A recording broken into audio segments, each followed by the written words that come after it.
Today's video is all about that frustration that we tend to feel with watercolor when we get to a certain point, and sometimes the frustration keeps going and going and going. So today I'm sharing 3 tips to help you figure out how to let go of that frustration and start to find some joy and some peace in your painting experience. So let's start painting. So we're starting off my Springer palette as usual. And I've got all my brushes here from my brushed collection. I've linked them below if you guys want to check them out. And today I think we're going to use the #1 Quill, and which is like a 10 round. And we'll start with that and then kind of go from there for the detail brushes. So what I like to do is wet my brush and then just start to get some different little thin puddles of paint.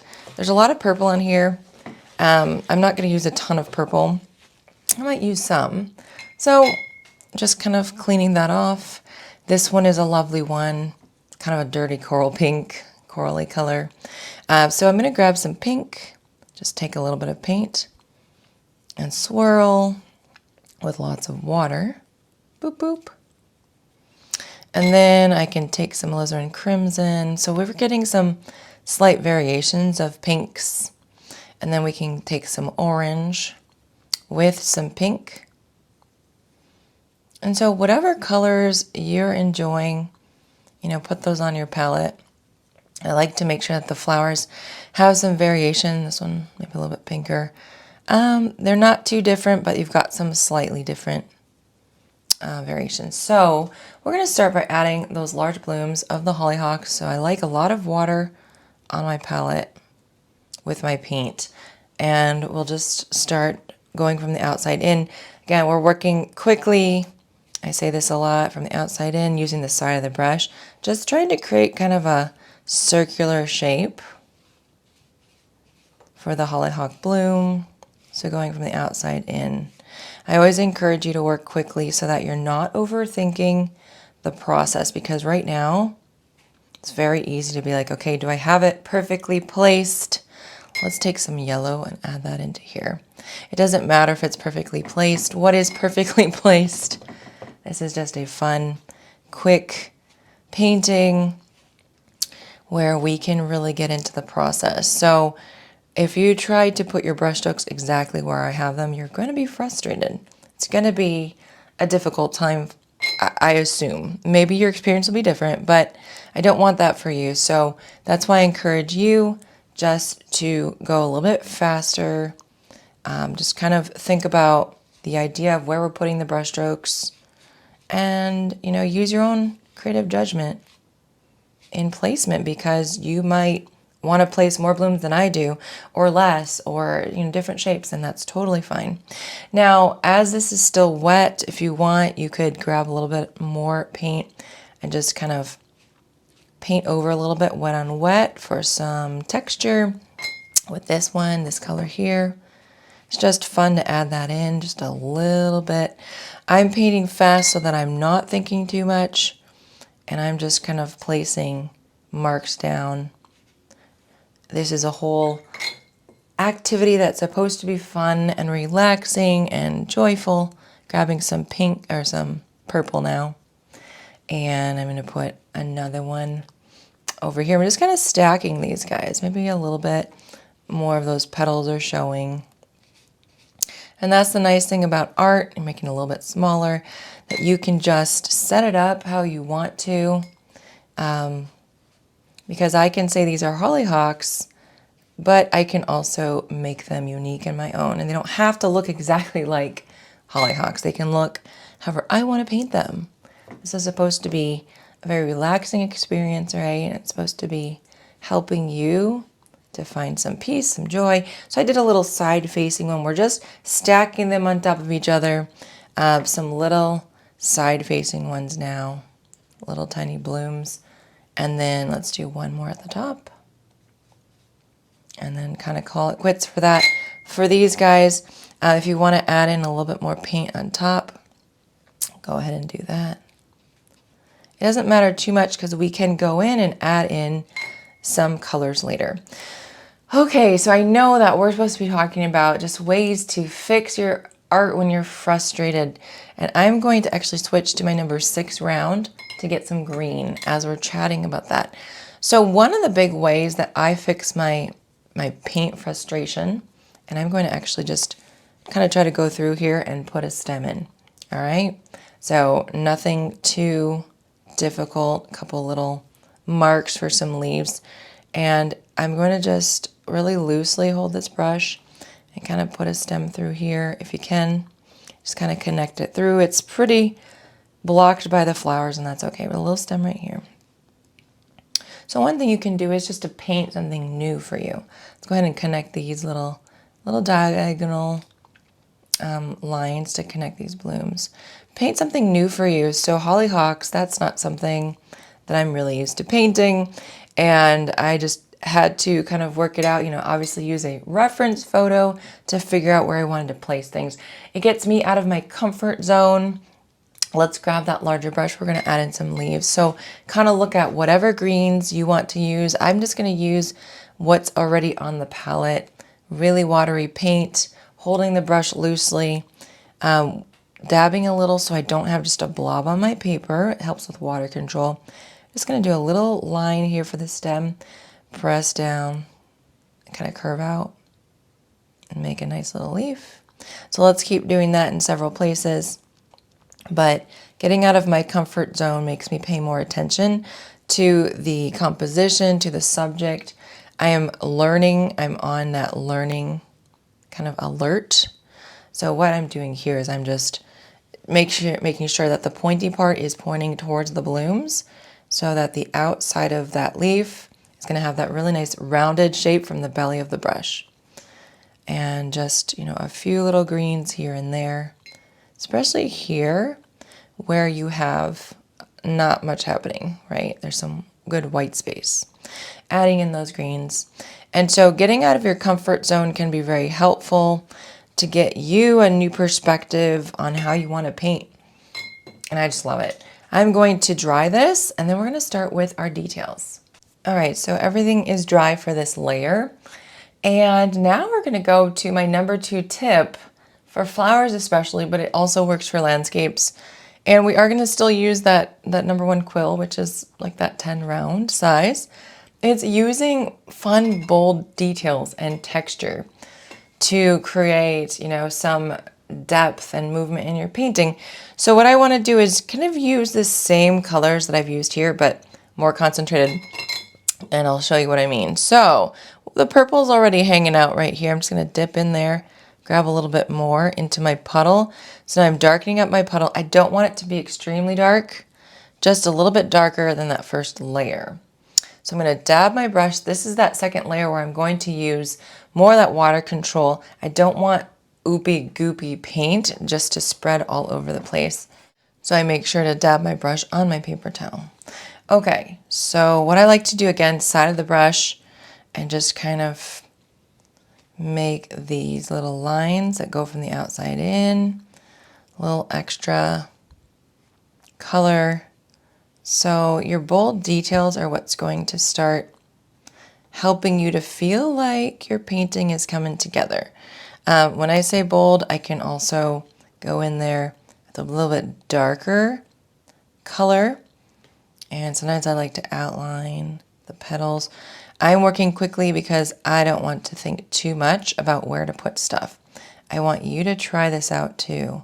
Just a little bit of fun. So I'm leaving, at least in this case, leaving a lot of that boldness to the center of the flower. And you can see that there's some kind of paint missing, petal missing, and that's okay. The brain can kind of fill that in. So that's really fun, just to go really bright. Let's start with this one, this next one here, the pink. So grabbing some of that pink, adding it to the puddle. Again, a little bit darker than before, but not as intense as the original color. Dabbing your brush. Adding those fun, bold details, just, let's see, that's not really showing up too much, and that's okay. You can grab some more paint.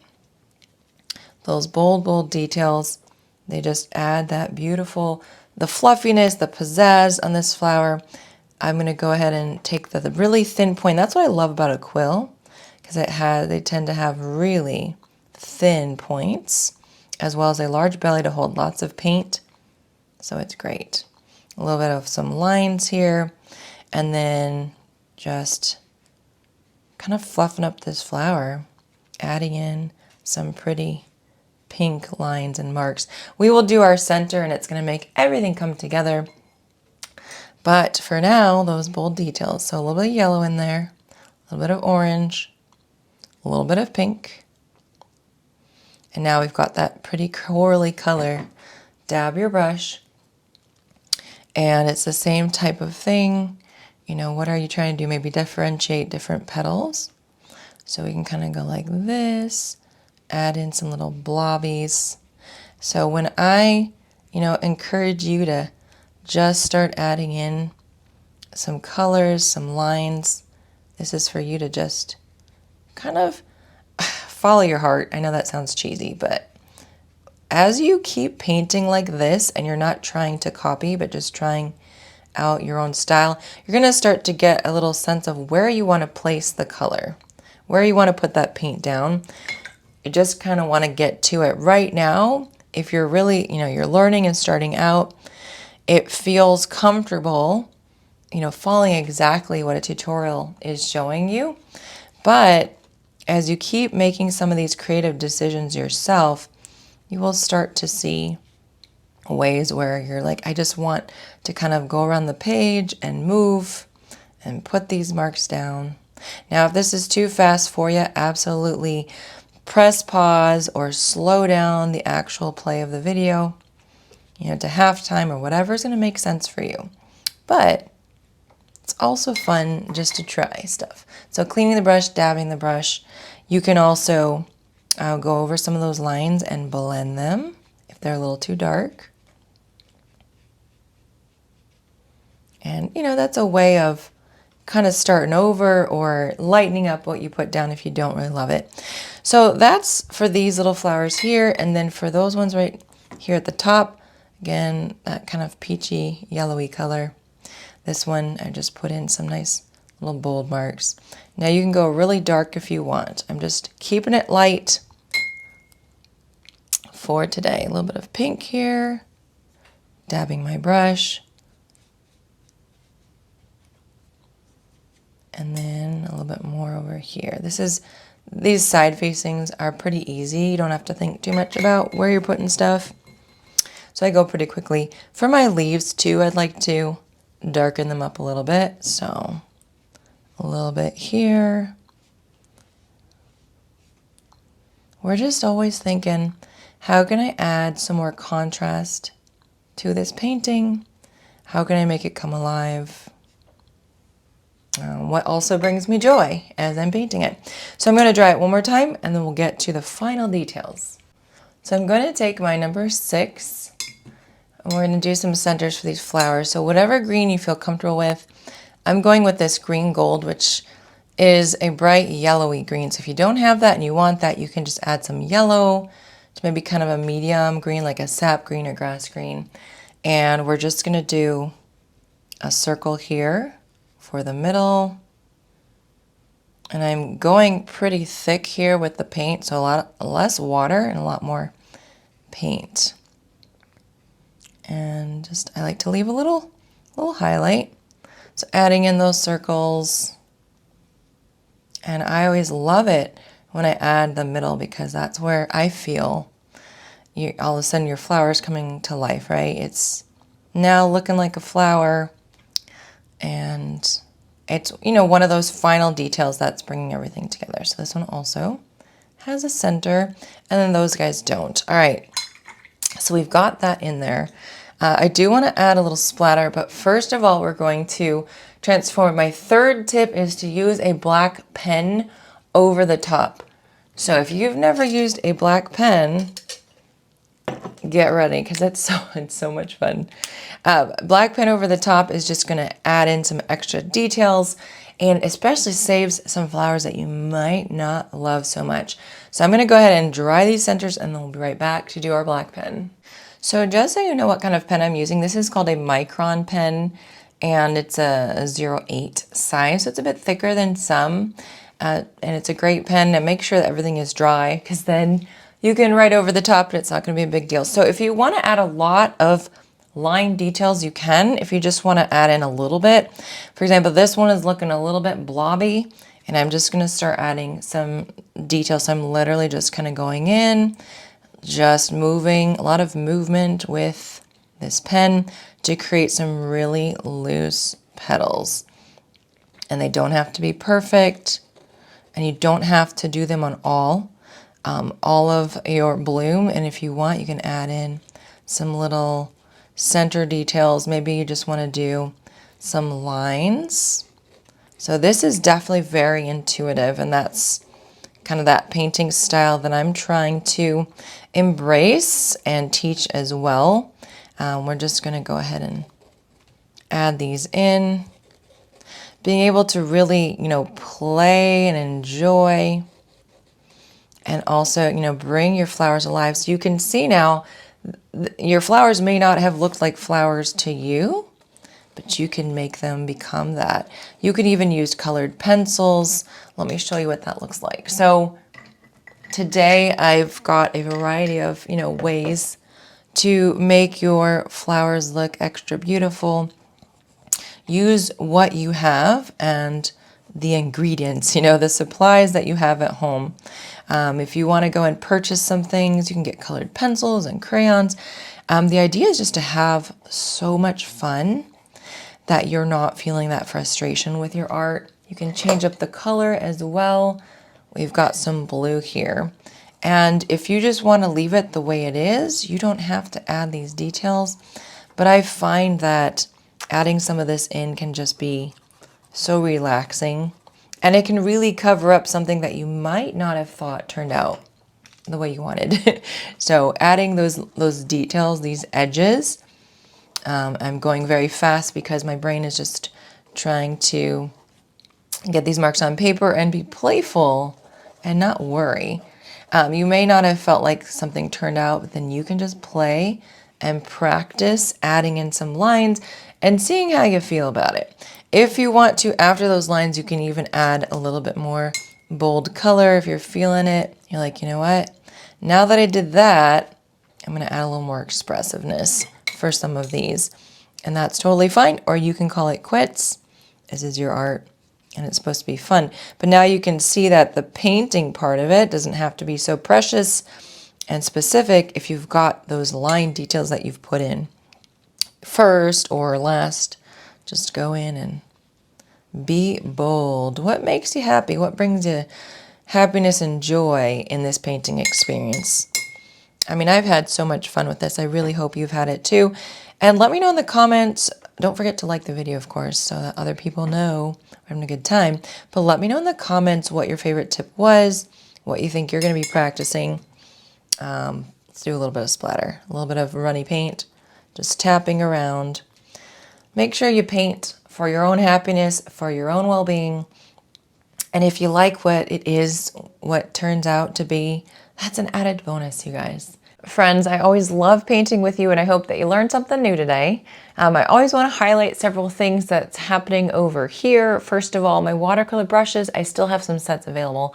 So I've got that link below if you want to check them out. Also, I have spots available for my watercolor art retreat, and it's coming up in May in France. So you can hit the link below as well. And I do have a free class coming up this Monday. So the link below is to register and sign up. Make sure to register so you can get the email, so you can come to the class, and we will have a replay if you can't make it. And if you're not sure what to watch next, you can watch this video. But if you want to see something cute, keep watching. Just a little extra bonus for you. Happy painting, happy mental health.